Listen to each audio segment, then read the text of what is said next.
Você já ouviu falar de Leibniz? Ele foi um dos inventores do cálculo e uma mente brilhante da Europa do século XVIII. Deixou contribuições em muitas áreas, como na matemática, na lógica, na física, na engenharia e na filosofia. A ele é atribuído o argumento cosmológico, que eu vou explicar neste vídeo. A explicação foi retirada do livro Em Guarda, Defenda a Fé Cristã com Razão e Precisão. O autor é William Lane Craig. O argumento cosmológico vem para responder a seguinte questão: por que existe algo em vez do nada? Se você é teísta, ou seja, se você acredita em Deus, você sabe como é difícil responder a afirmações do tipo Deus não existe. Nestas horas, inspire-se na citação do Olavo de Carvalho: a mentira tem o privilégio de poder se expressar com muito mais brevidade do que sua refutação. Deus existe? Eis a primeira questão que deveríamos com razão nos fazer. Por que existe algo em vez do nada? Para responder essa questão, vou apresentar-lhes o argumento cosmológico. As premissas são as seguintes. 1. Tudo que existe tem uma explicação para existir. 2. Se o universo tem uma explicação para existir, essa explicação é Deus. 3. O universo existe. Se provarmos essas três premissas, teremos como consequência lógica a existência de Deus. Vamos analisar então estas três premissas? A terceira premissa, o universo existe, é inegável para qualquer um que esteja sinceramente em busca da verdade. É óbvio que o universo existe. Logo, vamos olhar melhor as duas primeiras premissas.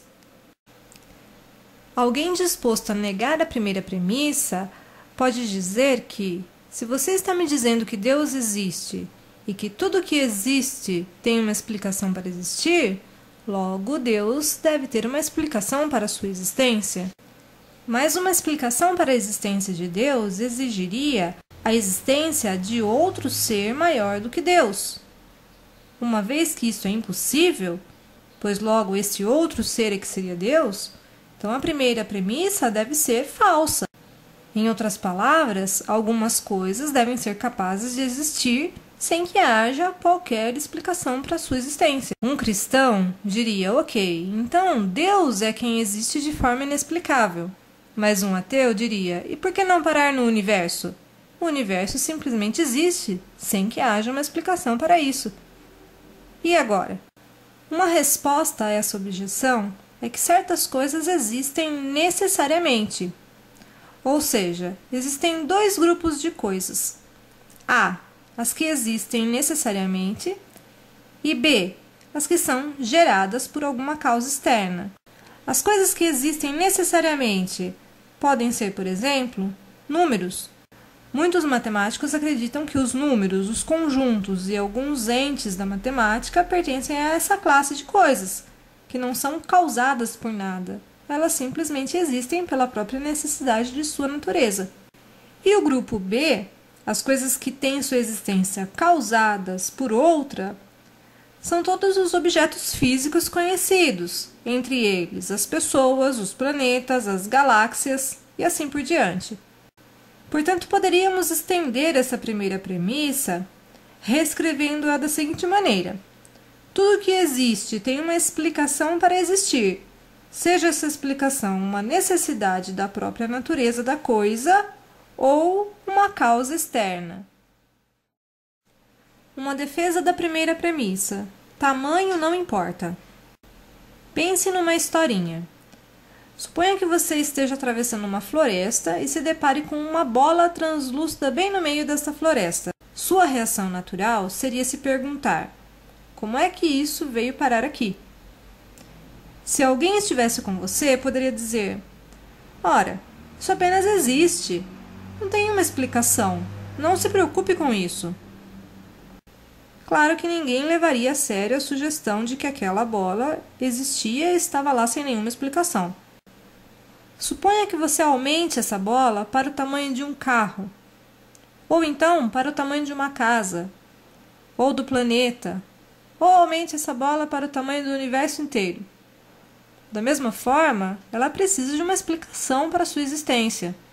É meio difícil de acreditar que ela está ali por acaso. Então temos o que Arthur Schopenhauer chamaria de a falácia do táxi. Algumas pessoas podem argumentar que sim, todas as coisas que existem no universo têm uma explicação para existir, mas isso não inclui o próprio universo, ou seja, o universo em si não tem uma explicação para existir. Por que Schopenhauer chama essa falácia de a falácia do táxi? Não se pode dizer que tudo tem uma explicação para existir e de repente tirar o universo fora disso.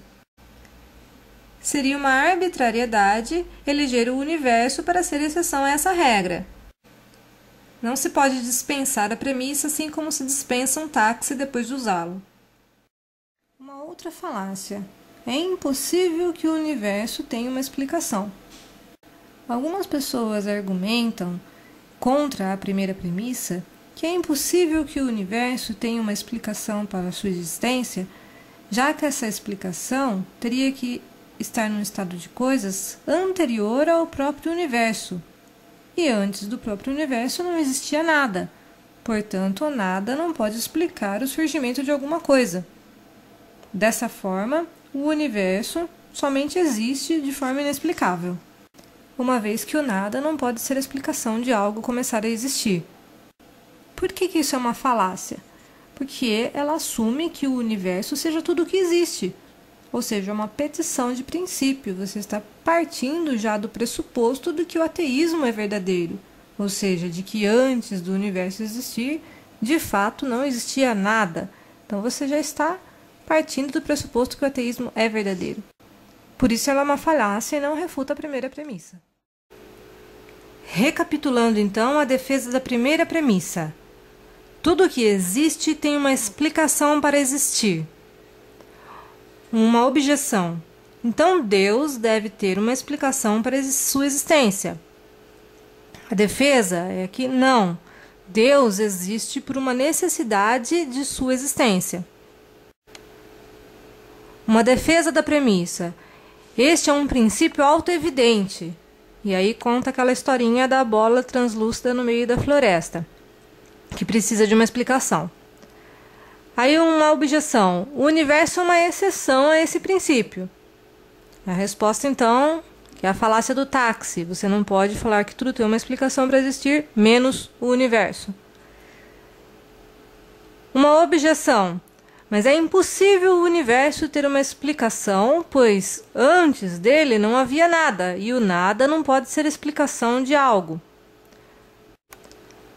A resposta dessa objeção, você está assumindo que o universo é tudo que existe. Então é uma petição de princípio, você está já partindo do pressuposto que o ateísmo é verdadeiro.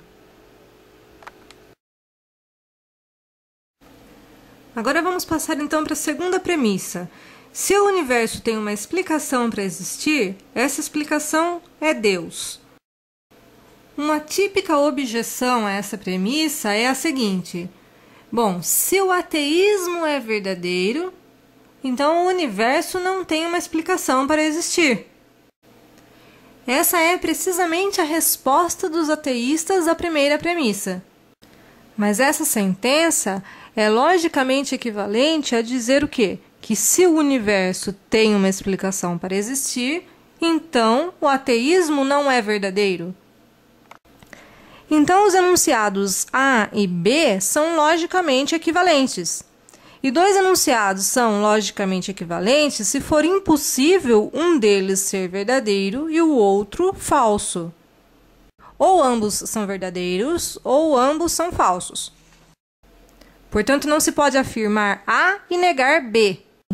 Ao dizer em resposta à primeira premissa que, dado o ateísmo, o universo não tem uma explicação, os ateístas estão implicitamente admitindo que a segunda premissa, ou seja, se o universo tem uma explicação para a sua existência, então Deus existe. Analisando um pouco mais a segunda premissa, nós vemos que se o universo tem mesmo uma causa de existência, essa causa deve ser um ser não físico imaterial e que esteja além do tempo e do espaço. Existem duas coisas que se encaixam nessa descrição. Ou um objeto abstrato, como nós vimos lá, um número, ou uma mente sem corpo físico. Mas, no entanto, números abstratos não podem ser a causa de nada, não podem ser a razão da existência do universo. Por exemplo, o número 7 não pode criar um universo. Portanto, a causa da existência do universo deve ser uma mente transcendente, e é isso que os cristãos entendem por Deus. Então, vejam como é forte o argumento de Leibniz. Ou seja, se nós provarmos que esse argumento está correto, nós provamos então a existência de um Criador que é necessário, não causado, que está então além do tempo e do espaço e que é imaterial. Não estamos nos referindo a simplesmente um ser qualquer, um extraterrestre, alguma outra entidade de um outro mundo, mas estamos falando de um ser ultramundo e que possui as muitas propriedades tradicionais que nós entendemos ser de Deus. Bom, nessas alturas do campeonato, o que o seu oponente pode fazer é voltar atrás e negar a primeira premissa e dizer que, na verdade, o universo existe necessariamente. Ele não precisa de uma causa para existir. Mas, na verdade, essa argumentação ela é muito radical e até mesmo os ateístas mais sérios eles não fazem esse tipo de afirmação. Por quê? Quando olhamos para o universo, nós vemos que nenhuma das coisas que compõem o universo, sejam as estrelas, os planetas, a poeira cósmica, qualquer coisa, poderia deixar de existir. Elas não existem necessariamente. Na realidade, em algum momento do passado, quando o universo era ainda muito denso, nenhuma dessas coisas existiam de fato. A própria física subatômica, ela mostra que a matéria é composta por outras partículas que poderiam ser decompostas. Então, o universo é apenas um conjunto de algumas partículas arranjadas de uma determinada maneira. E essa maneira poderia ser diferente. Ou seja, não poderia ter existido um conjunto diferente dessas partículas fundamentais, em vez desse conjunto que nós temos no nosso universo? Cada uma dessas partículas ela existe necessariamente? E não estamos falando de um outro arranjamento dessas partículas, mas estamos falando da existência dessas partículas.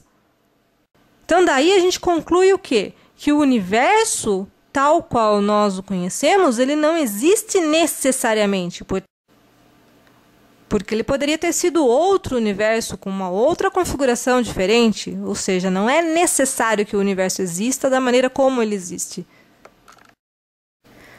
Dada a verdade destas três premissas, não há como escaparmos da seguinte conclusão lógica: Deus é a explicação da existência do universo. Recapitulando, então, tudo o que eu disse até agora. Quais são as premissas do argumento cosmológico de Leibniz? 1. Tudo que existe tem uma explicação para existir. Seja essa explicação A. Uma necessidade da própria natureza da coisa, como os números, os conjuntos ou o próprio Deus, ou B. Uma causa externa, que são os planetas, as pessoas, os animais, as galáxias.